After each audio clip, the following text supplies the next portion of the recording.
Greetings, Genevieve, and... What the fuck is... Minions, there's a problem with the camera again. Oh, never fucking mind, I'll do it myself.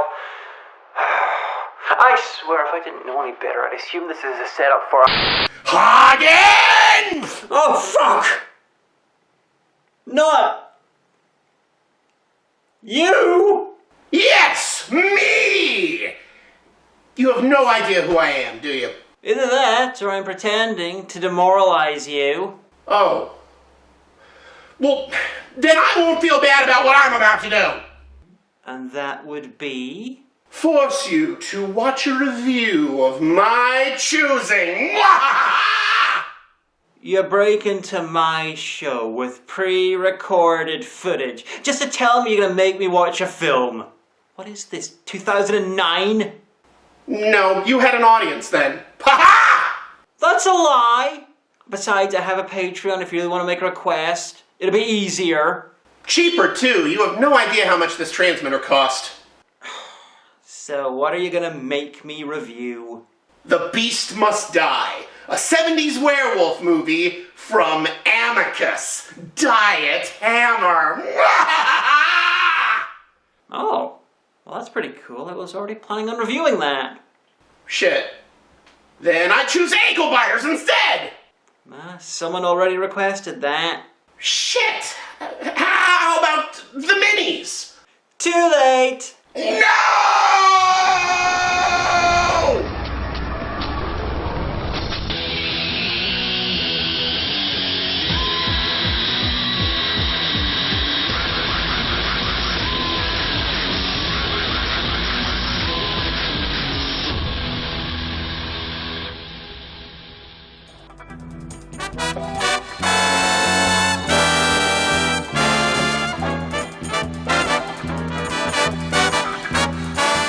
This is a classic film about hunting a world-famous YouTube personality before he can... Oh, no, sorry, that's Mr. Beast Must Die. The Beast Must Die was based on a short story called There Shall Be No Darkness by James Blesh, and is a 1974 British werewolf film. Not the best werewolf film, or a great werewolf film, or even a particularly good one, but it has a few good things going for it. Michael Gambon, aka Dumbledore 2, younger than you've ever seen him. Peter Cushing, blathering on about werewolves. So the victim, and make no mistake, the werewolf is a victim. And the iconic Calvin Lockhart as the most comic-accurate Blade. And I'm not kidding about that. While Wesley Snipes' version of Blade is fucking fantastic, he was a huge departure from the comic, who generally relied on tools rather than being a superpowered killing machine. I don't know if Lockhart's character, professional hunter Tom Newcliffe's look, attitude and skill set was inspired by comic Blade, but the film came out about a year after the character debuted.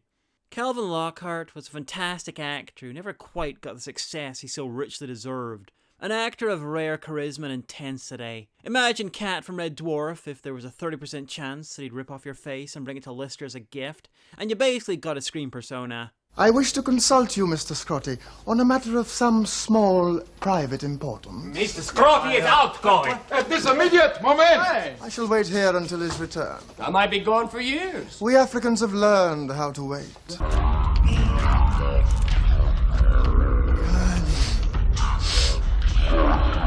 I forget to show you the... Tonight, the beast must die. You might have seen him as King William Predator 2. There's no stopping what can't be stopped. No killing what can't be killed. Or in a number of early blaxploitation films. Or because I'm pretending the film doesn't exist, him doing this in my Myra Breckenridge review. We feel that it's our responsibility to... But you're a fag, aren't you? Well, what do you... I don't know. I mean, in the Baha'i faith. Interestingly, Lockhart's biggest mark in history might have been someone else copying him. In 1975, he was in a movie called Let's Do It Again, and he played a guy called Biggie Smalls. Take more guts than you got, Biggie. You got the bring ass to get ass. You're colorful, Mac. Dumb, old-fashioned, and out of style. But colorful. Anyway, enough raving about Calvin Lockhart. I have a whole rest of the review to do that in. This beast won't slay itself. The setup is simple. Eccentric billionaire hunter Tom Newcliffe has brought a collection of famous people together because he believes that one of them is a werewolf. And they will be kept on the grounds of his English manor house, surrounded by all sorts of high-tech gadgets and weapons, until he works out which one it is. And then... This film is a detective story, in which you are the detective. This review is a detective story, in which you are the detective. The question is not who is the murderer. The question is not who is the murderer, but who made this shot purple. Nah, it's who is the werewolf. Who is the werewolf? Andrew Garfield? After all the clues have been shown, The beast must be identified. You see, this film is an audience participation who werewolfed at. And how does that work? Wait and see, or just go look the film up on Wikipedia. I won't be offended, I already recorded this ages ago. Man, this soundtrack is aggressively 70s. Like, an I Love the 70s album that would shank you for skipping over the Bay City Rollers. It's precisely what you'd expect to hear in a mid-70s British, lightly blaxploitation adjacent werewolf Poirot film starring a comic-accurate Blade. Anyway, as often happens, if a credit sequence goes on too long, it turns into the Father Ted intro.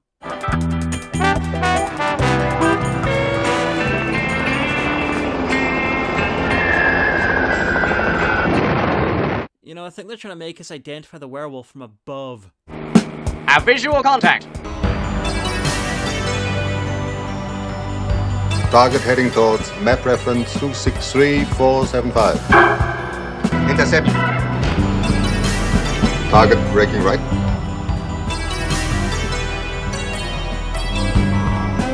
Is yours.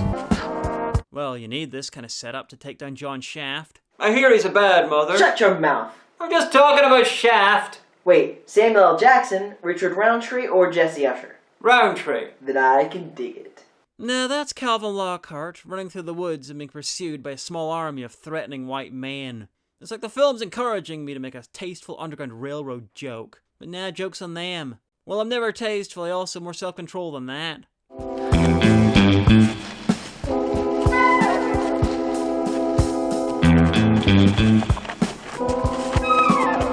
Man, this sequence takes fucking ages. What is this, 12 minutes a slave? Oh. I guess I don't have more self-control than that. Honestly, I think this is just Lockhart's morning routine. Intense workout, intenser acting. Bang! You're dead. Not until you pull that trigger, boy. I'm half right, it's Tom Newcliffe's routine. He's testing himself and all the tech he set up for his werewolf hand. Either that or it's a realistic depiction of just how hard it can be for a black guy to get into his own mansion.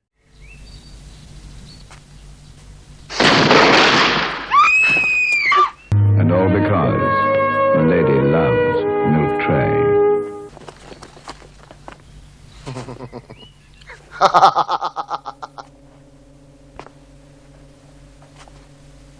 Blanks, of course. Of course! They got a fence, soldiers, cars, the helicopter, cameras, underground microphones. And each one can detect a human footstep up to the range of 1 mile. A lot of footsteps between you two, the guards and the guests. Good thing the werewolf, probably, won't have human feet. Okay. This analyzes and grades every vibration. Computerized to identify bird, beast, or man. Or a mix of two or more. Anyway, after a short break for a bit of finger-based white man penis mockery, we find out that thanks to the height of analog, multi-TV screen and reel-to-reel based science, anything in the grounds can be identified and pinpointed and tracked. And we're going to spend much of the film seeing how well that doesn't go. May I now ask a question? All this expense. Why? A lot of racists out there. Nah, it's to prove that he is the most dangerous game. I have enemies. What big man doesn't? In this world, you're either the hunter or the hunted. Weird that the most comic-accurate Blade is also the most comic-accurate Kraven the Hunter. I was born a hunter. I wonder how many other Marvel characters they can knock out by the end. On safari or in the boardroom, it's all the same. I go after what I want. Half the kids I grew up with are right there in the same stinking shanty town, still hustling spook tourists for a living. Well, I use the other half's corpses as my success ladder. Because this is going to help me hunt the biggest game of all. Vincent D'Onofrio! No, wait. The Campaign for North Africa. A board game so big it takes an average of 1,500 hours, or about 60 days of solid playing to complete. The basic board is 9 foot long, it comes with 1,600 counters, over 300 pages of booklets, and one 6-sided die. It's so complicated that whoever's playing as Italy needs extra water so their forces can boil pasta. Oh, no, wait, that came out in 1978, 4 years after they made this. I'm changing my answer back to Vincent D'Onofrio. Mistress, I heard your prattle all the way back in the library, and I thought I should let you know that Vincent D'Onofrio was born in 1959. So? You've seen him as Kingpin, he was probably a tall teenager. Anyway, enough of whatever bollocks I was talking about. Time to meet some people who were strangely imperturbed, but being taken to an actual Bond villain's lair. At least Charles Gray knows what he's in for. He played the third worst Blofeld. You can already tell that Cushing and Gray are the intellectual heavyweights in the room, because they're played by Peter Cushing and Charles Gray, and because they're playing chess, the most dangerous strategy game. Outside of chess boxing with a rabid honey badger, obviously. Anyway, these particular people have been chosen not only because they're played by the finest actors the production could afford, but also because all of them have circumstantial evidence that they might be a werewolf. Gray was a diplomat, and some of his colleagues mysteriously vanished. There was an inquiry, and I was completely exonerated. Now, your part-time television personality. Yeah, on Denton TV. A fate worse than Rocky Horror. I don't have to take that kind of talk from you. You just did. P.S. Jan Drakowski is played by Dumbledore too, and he might be a werewolf because no one's ever seen him younger than age 60 before. Well, that and the mysterious killings that followed his concert tour, but that was probably just a really dedicated Potter fan trying to get his attention. There's Davina, friend of Newcliffe's wife. When she goes to parties, one always ends up dead. Some poor man or woman, quite dead and half eaten. And the best parties are not even the same person, and it's Davina who ends up half-eaten. With all the social circle dying in these people's wake, I'd be amazed if there's any rich people left by the time Reaganism happens. There's also silky-maned chair ornament Paul Foot, semi-professional shithead and amateur cannibal. There were 9 of us medical students involved. We each ate a piece of human flesh. Anatomical specimen. He was jailed for it though, because while scientist William Buckland eating the heart of Louis XIV was an eccentric footnote in the Victorian era, society has really devolved since then, or at least the internet keeps telling me. Anyway, on to Peter Cushing playing Professor Lundgren, a big fan of Werewolf the Apocalypse /fiction. Your overwhelming interest is the Loup Garou. Oh, yeah. And this is somehow the least ridiculously accented suite of his career. The what? I prefer to call it Rolock. Call it what you like. The result's the same. Lastly, there's Sanford and Son star Marlene Clark as Tom's wife Caroline, mostly here to ask obvious questions. Perhaps you can tell us why you arranged to have yourself shot. Simple, no one else in the film has the balls to do it. Because one of you is a werewolf. Well, at least the pay is good. Actually, I was unfair on Caroline. She's also here to set up tenuous Black Dynamite references. If only I could believe it was a joke. But you never joke. What about the smile? I am smiling. Ever. You're out of your mind. I have never been more serious in my life. That's why she said you're out of your mind. I'm Schrodinger's dog in the scene too. Tom, I don't know what you're planning. I just know that I've been told to act like I'm trying to seduce you. Things are easy to give up, but a dream of hunting and facing what no man has ever trapped before. Nowadays, he just satisfies himself by putting Dark Souls on a guitar. To give up that dream, no way. Tom, what if the werewolf turns out to be me? Then I will mount you in a completely new way. Pow! Anyway, 15 points to Gambonador for doing the smart thing and trying to escape. Unfortunately for him, Tom was a dedicated chasing milk float.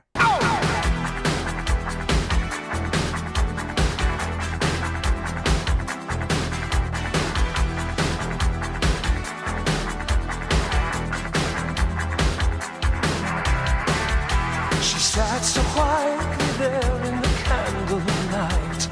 Well, this is more unnecessary rushing around than a Brian Trenchard Smith film. On the subject of the notorious BTS, Notorious! Tarantino once said that he directs car chases like pornos. Well, Paul Annette, father of Christine Kachanski, who made this, directs car chases like a David Attenborough documentary. You were trying to escape. You don't really believe that one of us is a werewolf? I certainly do. When I finally get round to writing my good psycho guide, this place is going to get raves. Accommodation, excellent. Food, first class. Resident nutter, courteous and considerate. Psycho rating's got to be 4.5 chainsaws. Let's go back. Have this way, please. You know, this film would be about 112% funnier if there was no werewolf, and Newcliffe just dragged a bunch of fragile, rich white people to his manor house and yelled at them about werewolves until they snapped and started eating each other. The result's the same. Human flesh torn out and eaten. Before the night's over, I'll know exactly which one it is. A man who, by the light of the full moon, turns into a savage and ravening beast. Michael Alec? Anyway, Newcliffe, a man with all the confidence that wealth buys, goes through his reasons for suspecting the guests. Compelling evidence like getting sick, Got sick with some sort of virus. helping a friend, As soon as Davina heard, she dropped her jet setting and came back to him. and best of all, being an artist, he copied the photo of a dead guy. One of the paintings he did, a man being attacked by a devil. The face of that man Was the face of the victim. He claims he copied it from a newspaper photograph. He claims. You know, it might have been nice to see some of these, but they clearly had too much time to waste on important shit, like rushing around multiple times. One of my guests is certainly lying. But which one? But which one? But which one? But which one? But which one? But which one? But which one? But which one? One of these 8 people will turn into a werewolf. Can you guess who it is when we stop the film for the werewolf break? This really should have been applause in the Brady Bunch. Many books have been written to show the werewolf does not exist. Short books. How many pages do you really need for "there's no evidence for the existence of werewolves"? Unless you use a really big font. Well, and I'm supposed to be your favourite neighbourhood nut. Well, let's ask the scientist. Dr. Lundgren, do you believe such creatures exist? Good question, ADR Michael Gambon. Each man, each woman has a massive glands in the throat here, the lymphatic glands. Once conveyed into the bloodstream, it causes the disease, for disease it is, which produces the werewolf. As the lymphatic hormone breaks down the molecular structure of the blood, so the victim, and make no mistake, the werewolf is a victim, begins to change identity. At first the eyes, red, like those of a mad dog. Ah, I see the lymph understanders logged on then. The primary symptoms are the growing of more body hair and so. Tell us what the secondary symptoms are, Lundgren. Oh, I can answer that one. Hating vampires, seeing ghosts, urge to punch black spirals, being a metaphor for puberty, not being sure what country a film is set in, the usual. Finally, when the transmogrification is complete, the urge to eat human flesh is uncontrollable. Its appetite must be assuaged. The werewolf will eventually die of its condition, die one of the most painful and pitiful deaths. Shot by a rich loon. Actually, he says that the werewolf will die of disease because the side effect of the condition is the destruction of the white blood cells. The white corpuscles can no longer combat any disease, any virus known to mankind. This is what kills the werewolf. So being a werewolf is a full-on metaphor for AIDS just under a decade before it got recognized as a condition. I'm not even kidding, it's passed on by a bite, saliva, a bodily fluid, and then they can pass it on and or kill their people without knowing what they're doing. And finally, it destroys the body's ability to heal, so the werewolf dies of everything and anything. This is a legit metaphor for AIDS, and it's far better than Harry Potter's werewolf AIDS metaphor, because this one doesn't include a werewolf who deliberately targets children for infection. Well, if anyone feels like eating after that, he's welcome.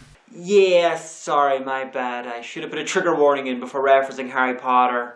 He's been looking for a werewolf all his life. Isn't that right, Doctor? Yeah, but never, I regret, have I ever caught one. How would you go about catching one, Doctor? He'd take his rifle, track it, corner it, and kill it. As I shall. Well, we know what to get you for Christmas, a double lobotomy and 10 rolls of rubber wallpaper. Just think, somewhere in the multiverse, he's doing this very same thing in an effort to find and kill Spider-Man. Someone should have airdropped this guy into the Jurassic World films. They'd be over in 5 minutes, because he'd emulate the computers rendering the CGI via the pure intensity of his acting, and as a result would greatly improve modern cinema.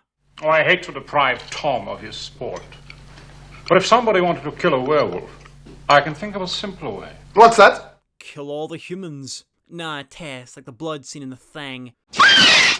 Involving a silver candlestick. Then why don't we pass this round?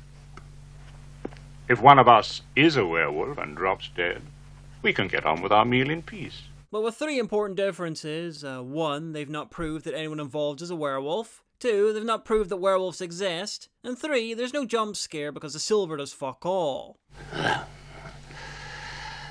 Satisfied? Not really, no. Well done movie. Short, but pointless. Actually, it's slightly more complicated than that. It would have worked, apparently, if wolfsbane pollen was in the air. Pollen has to be in the air. Pollen from the plant wolfsbane. Newcliffe knew that, though, so he takes his crazy prepared, black and silver camo-wearing self to his greenhouse to get some. Before hearing something outside and passing the dove of peace, leaving the film for the foreseeable future. That's the face of a guy who's not really sure why the cameraman threw a bird at him, but he's still going with that. Hey, let me ask you a question. Is this a hatchet? It's a trick, though, to get the great black hunter in a wild wolf chase away from the greenhouse, so he can double back and take the wolfsbane. I assume, that's the only reason I can think of for why the sequence happens. But the wolfsbane's untouched. Maybe the werewolf got cold paws at the last second, or suddenly realized he doesn't actually know what wolfsbane looks like. Carefully nurtured in the hothouse and pollinating beautifully. So now the pollen's in the air, the werewolf won't be able to resist the full moon and will transform in the next few hours. But so long as they don't touch silver, they won't actually die. We've played past the candlestick, and I think we've put our guests through enough for one evening. Either that or it's all bollocks, and Newcliffe will have to try and regain his losses by patenting this deranged adventure weekend that he's accidentally inventing. Oh, by the way, we'll be alone in the house from now on. I've given the staff a rest. Not all of them. Ugh. I just realised why the perpetually unimpressed German overseer guy is so irritated. He was born too early to be Liam Neeson. It's called aggro art. You cover a canvas with paint, express your creative aggression by beating it with different sizes of whip. I call that Jocelyn, and I see him twice a week. I'm a landscape man myself. Getting bored with waiting for the werewolf to be a good dog and reveal himself, Tom takes to spying on his guests by checking each camera individually in the small TV, instead of just looking at the wall of screens showing them all right behind it. Actually, this is good character stuff. He's an obsessive hunter, even when it comes to finding a camera feed. If it exists, Tom Newcliffe shot it. Certainly explains the heavily damaged barn we saw earlier. Hell, even if stuff doesn't exist, some people will try and shoot at. Just look at cryptozoologists. Eavesdroppers seldom hear anything good about themselves, you know. The dogs are restless. Must be the full moon. Look at the sky behind them. Dogs only behave like that once in a blue moon. Inside, everyone's just gonna hang out, waiting for the action to start. So, your king is in check. But not mate. The game's hardly begun yet. But fun fact, according to Amicus, House of Horrors, a really quite wonderful documentary about the studio who made this, there were a few false starts in the scene as both Cushing and Gray fumbled with their pieces, because it turns out they were too busy being erudite and classying up films to actually learn how to play chess. The Randy. Okay, yeah, they were probably too busy drinking heavily too. Extraordinary, even the backs of your hands are covered in hair. Well, you know what they say. That you don't know how to masturbate normally? Caroline will tell you. Personally, I've never been crazy about animated teddy bears. Oh, please, that guy's anything but a bear. I like the use of Moonlight Sonata, though, the exact point where Clever meets a little too on the nose, and then bites it off. It's getting late, so the guests start to head for bed. First Paul Foot and his immaculately coiffured, hairy hands. A great many men have hairs on their chest. And also on the back of their hands. Clearly, he's never met Brian Flim. The hell of it is, I can't remember if his were always that way. Okay, I don't care if it's the mid-70s, there is no way a billionaire puts a bunch of secret cameras in his guests' bedrooms and doesn't make recordings. But no, even though he's trying to work out which of them is a fucking werewolf, he doesn't record the CCTV. Oh, you want me to tune in on your guests in bed? I'm no voyeur. Only because you apparently don't know what it means.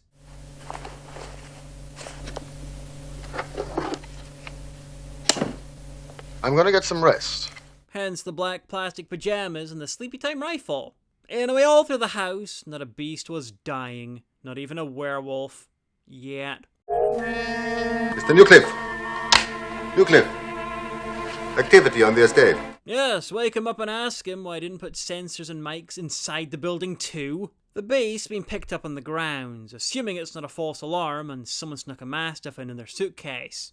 I have to wonder why it would choose to go out and have a picnic with a guard when there's a whole buffet at home. But I suppose everyone loves a picnic. Control to Hunter. Target making straight for you. Target heading straight at you, Hunter. Range 200 yards. This is actually a pretty cool sequence. It's like a prototype of the scene in Alien where Dallas is in the air duct. Target 80 yards away. Good. The following is smooth. Target coming, Hunter. It's almost on you. But then it does this.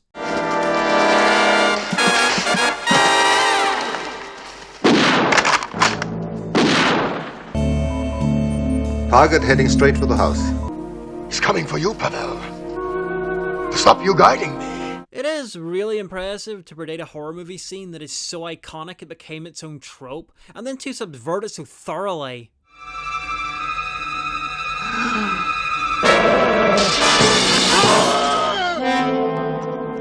The day for night in this film is fucking amazing. It's like all the night scenes take place in whatever the opposite of an eclipse is. I don't know who he is, but I know where he is. Little known fact, the werewolf also has an insatiable hunger for werewolf tracking equipment. Anyway, the German guy didn't believe in werewolves. You're a werewolf, hmm? I understood they were very common in your country. That is one of the reasons I left my country. Away from a mentality which believes in such things. And isn't his face red? After a shot gets photobombed by taxidermy that looks really sad about being taxidermy, we see that the guests are present and accounted for. We're all right. And no one is missing? No. No one is missing. Admittedly, Paul Foot and his luscious back hair is a little more horizontal than the rest of them. Wake up, damn you! Huh? Sleeping pills. Anyway, whoever's the werewolf is clearly a world-class showering speedrunner. The one form of speedrunning that nerds don't dare attempt. Morning, Mr. Newcliffe. Good morning. Change of plan. Change of plan. I want the most needlessly expensive shot of the film placed here. Over and out. There's 2 more nights the full moon left and the guests are getting restless. You can tell they're stressed, they're willingly playing croquet. Anyway, some of them are also making noises about leaving, so Newcliffe does the only rational thing. Well, apart from stopping. He steals random parts from all the cars and takes them into the woods to hide them, and uh-oh, rumbled. Go back. Maybe the dog's trying to tell you that he's the werewolf. Anyway, for the severalth time in the film, he's being stalked. He's the world's greatest hunter. No one ever said he was the world's greatest hunted. Missed. Why aren't you with the others? Been tracking you. Hunting the hunter. He's bowing to your greater expertise, Tom. I kinda love this scene. I don't think I've ever seen 2 straight men so efficiently use campness as an intimidation tactic before. Oh, didn't you know you have television cameras growing on your trees? Sure I know. They took years to cultivate. What's that? Picnic lunch? These 2 actors are the Marie and Pierre Curie of sexual chemistry. As in, they do incredible things together, they both die painfully before the end of the story, and one of them is friends with Doctor Who. That's your philosophy, isn't it? If it moves, hit it. If you do that one more time, Duggan, I'm going to take very, very severe measures. Yeah, like what? I'm going to ask you not to. It is a genius plan from Newcliffe to keep the guests there, turn off the phones. Unfortunately, the telephones seem to be temporarily out of order. And then bet that none of them will want to walk 12 miles without access to a sedan chair. Of course, if anyone cares to walk, it's only 12 miles to the village. Naturally, no one's happy, but it's interesting that the only character not to say anything about wanting to leave is Cushing. Because that means I can guess what he would have said. Evacuate? In our moment of triumph? I think you overestimate the werewolves' chances. And then he explodes at the earliest Anyone care to play the candlestick game? Only if you're really up the ante and use some sex toys. Now, why don't you take your solid silver werewolf divider and shove it? You know, if I had my way, we'd read about that candlestick in tomorrow's press. Millionaire hunter done to death with a blunt instrument. All bluff and bluster. See, they get it. Caroline, not so much. Enough! I've had enough. Hey, 70 minutes bad luck! I'd say 7 years, but the film's fast approaching the final act. Plus, they've been married for years, so the bad luck happened a while back. Don't tell me you didn't enjoy the ride. But not anymore. Maybe I should have looked closer to home. Closer to home? Rookie mistake, Tom. She touched the silver and wolfsbane is in the air. You got being a werewolf mixed up with PMS again. This is what you wanted. Blood? Leave her alone! You know, I'm beginning to think that his primary emotional state is loud. I can sympathize. I don't have a joke for this, but I think it's really funny that we have a dramatic scene and then awkwardly pan over to Charles Gray, standing there like he's not sure if they're filming or if he needs to give someone a right thrashing for being a bounder. Anyway, while the guests sleep, he prepares for that night's hunt. Kept company with the German's body. Kept around at room temperature to attract the werewolf, I assume. And when that doesn't work, plan B. Werewolf hunting Alaskan style. Let's go!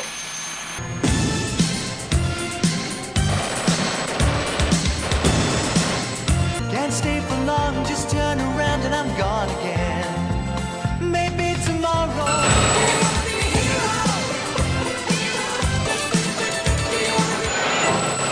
Not sure why he needs the infrared. It is much easier to see in the day for nightlight. It's like the film badly misunderstood what a supermoon is.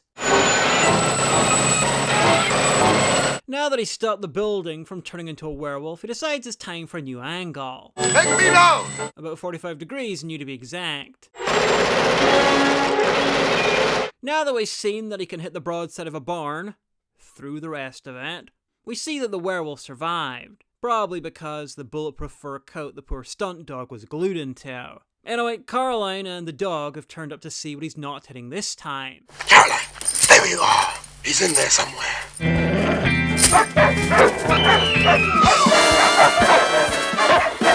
I wonder what a dog bitten by a werewolf would turn into anyway. A chimp.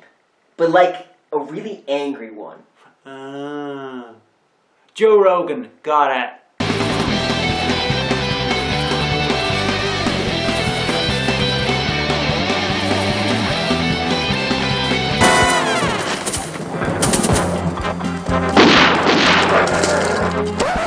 Yep, that's me. You're probably wondering how I ended up in this situation. I've been ragging on Newcliffe's shooting, but man, he does have some skills. I mean, watch this. His shots somehow phase straight through both the werewolf and the pilot. Anyway, the pilot somehow losing a fight to a fur coat. You know, I think all the flames have somehow made the night shots darker. Oh, don't mind me. I just felt like dressing up like John Pertwee in case they want to make a movie out of Planet of the Daleks. It's quite hilarious. This is Cushing's second scene in a row where he turns up and is the only character that says nothing. Not even, I am beginning to regret asking you to give the stormtroopers shooting lessons, Mr. Newcliffe. He's hurt badly. Poor Doug, getting covered in paint is rarely so fatal. You know, I think he just chooses a direction at random and shoots until he hits something dangerous by accident. It's like living in a shooting gallery. Where were you? You think that if Tom really wanted to know who the werewolf was, he could just put remote-controlled locks and armored doors in the bedrooms and see what rooms survive the night? But nah, that'd be not getting a few of his rich prick guests killed first.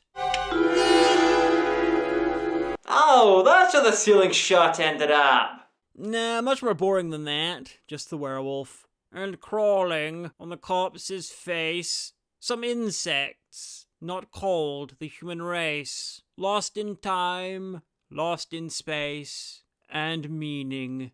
Can you imagine explaining to some village cop that Arthur Bennington was killed by a werewolf? Tom, 2 men are dead. Doesn't that mean anything to you? Yeah, it means that maybe the German guy wasn't a man.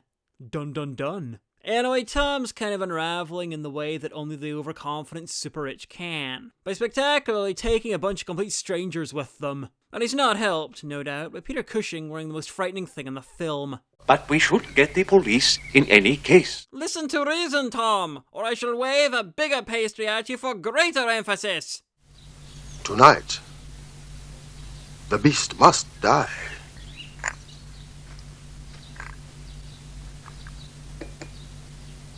Hey, that's the name of the movie!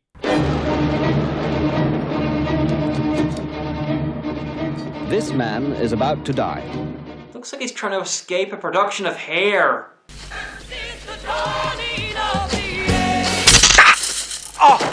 Anyway, he's had his fun, so it's time he was shepherded back to the others for the big Poirot scene. Oh no, his guns are at their most dangerous when they're not being aimed at you. Time for the werewolf break. This is the werewolf break. I literally just said that. This was the film's big gimmick, apart from it being a werewolf whodunit. The audience gets a minute to think and decide which of the main characters is the werewolf. Except for Charles Gray for being too dead, Cushing and Davina for never being out of bed when the werewolf was on the loose, Caroline for spending years in Euclid's company and not being a werewolf, and Foot for being able to hold the candlestick when Wolfsbane was in the air. So really it's more of a walk out that the werewolf is Michael Gambon break. Have you guessed who the werewolf is? It's not helped by the fact that the narrator sounds like Gambon taking the piss out of the audience. You have 30 seconds to give your answer. Though to be fair, that's not Gambon, it's Valentine Dial, who could walk into any horror movie on the basis of his name alone. Let's see if you're right. Yeah, I'm right, but the great white-wearing hunter's not. You knew you couldn't hold out much longer, so you tried to make a run for it, didn't you? The truth? Can't be me! There. Hey, ignore all that crap and look at what Peter Cushing is wearing. It's like a twitty professor jacket if Cambridge was in West Virginia. And an Atari game screen jumper. Between his outfits and lack of dialogue for half the film, I'm wondering if this was his ill-fated attempt to get into modelling. This film features Calvin fucking Lockhart sweating in a vinyl cat set. But it's Peter Cushing's looks, from the casual Pertwee, to the sexy 11th Doctor, to the ghost of Christmas jumpers yet to come, to the Professor Emeritus of hog wrangling that you'll remember. And you will thank your memory for it. Okay, you'll also remember Calvin Lockhart sweating in a vinyl cat set. If this guy was born a few decades later, he'd be one of the internet's favourite Tumblr sexy men. Anyway, out of desperation, Newcliffe comes up with an even more complicated variation of the Thing blood test scene. A silver bullet placed inside the mouth because someone could coat their skin with a thin plastic. It will be simple enough to protect the skin with a plastic coating such as we use on cuts. There's nothing on my hand. Look! One for each of you. Quite right. You don't want to be unhygienic to your prospective victims. And enough to spare. Now, if Cushing was right earlier, and he's been proved right about nothing so far, then if the werewolf touches Silver while there's wolfsbane in the air, then the other bullet won't be necessary. Am I right, Doctor? Silver's supposed to be poisonous to the werewolf? Death would be almost instantaneous. And with his aiming, he'd be more likely to shoot himself by accident. Okay, I love how Cushing apparently knows everything about werewolves, but know that Silver is an antimicrobial. Bacteria literally die in its surface. Its weird curative effects are probably the reason it got a reputation as the go-to metal for supernatural killing. Am I right, Doctor? Silver's supposed to be poisonous to the werewolf? Time for my pill. Mustn't play favorites. Oh, Tom. You'll be the death of her.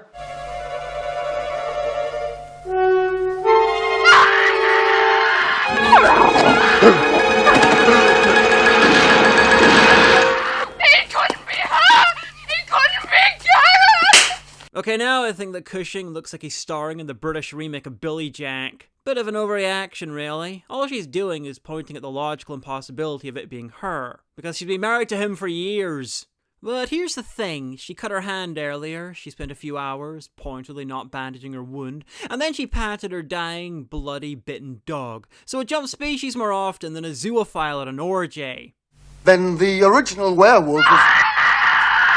This is the Michael Gambon break. Have you guessed who the werewolf is? Is it Michael Gambon? Michael Gambon? Michael Gambon? Michael Gambon? Michael Gambon? Or Michael Gambon? Made up your mind? Let's see if you're right.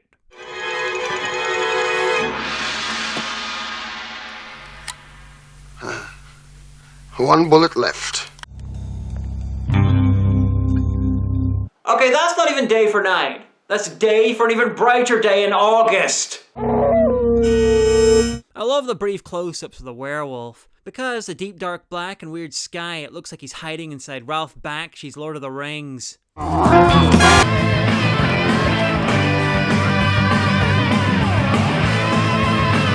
am really glad I added that music because the stuff they put on it sounds like a swing record.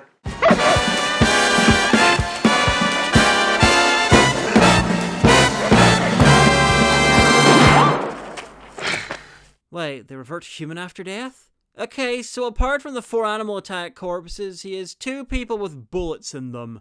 And a lot of evidence that he went nuts and shot everything in sight. He is really lucky he's rich. Oh, no, wait, sorry, he got bitten. What a stroke of luck! Oh, you see, the beast must die. And this is Newcliffe's last hunt. He might be a lunatic. But he died as he lived, missing at point-blank range.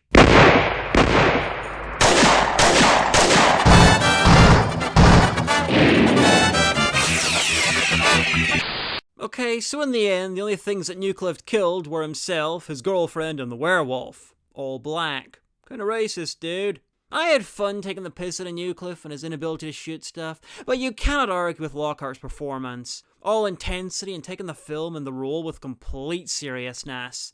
Even little things like how touching the silver bullet is visibly causing him pain in the end. I've seen Calvin Lockhart in a few things now, and I've spent a little time working out how best to get across his screen presence in a few words. And I think I've cracked that. With his flamboyant smouldering, magnetic intensity, sometimes unique acting choices, and occasional sexual ambiguity, he's Dude Grace Jones. Marginally more / less than actual Grace Jones. Fuck, she's hot. Anyway, the 12-mile walk back to the village might end up being a blessing, not a curse, because now Davina and Cushing have a few hours to work out what they're going to tell everyone about the pile of corpses at the mansion. There is a lovely bit early on that you only really notice in the second viewing. Gambon knew he was the werewolf, and he had some degree of control, like how he didn't attack his friend Davina. You see, early on, he offered Newcliffe to stay with him in the mansion if he let the others go. Look, I'll tell you what. I'll stay here, you let the others go. He was trying to lose. He wanted to, but for whatever reason, he couldn't come out and tell Newcliffe he was the werewolf. It might have been arrogance, or maybe the wolf inside just wouldn't let him. Whatever it is, it's an easily missed clue that makes it obvious in hindsight. This is a fun film, but it doesn't quite deliver what it promises. A werewolf whodunit with the most comic-accurate blade and Peter Cushing. I mean, it does deliver all that, and the always fantastic Calvin Lockhart, but it's also kind of naff in parts. The music's kind of crap. There isn't enough violence, and the directing was basic and uninspired. Except for this sequence that was later in Alien, obviously. But there was the werewolf break, which is just fantastic. Apart from all that, I think it's really cool that Amicus, much derided as Hammer Horror's poor cousin, calmly dropped a British horror film featuring a black lead who's successful, competent, self-made, rich, and an unapologetic winner. Sure, Newcliffe is a shit shot, but if you could hit the werewolf, the film would be about 20 minutes long. And then it cast another black actor as his equally strong wife. In the mid-70s, and they didn't give in to the temptation of making a full-on blaxploitation film or a pastiche. Anyway, apart from all that, with a surprising lack of rewriting, you could totally make a version of Cluedo based on this. That would be Clue to all you deprived deers of the United States. I'm the Amanda Hagan, I have to live with it every day.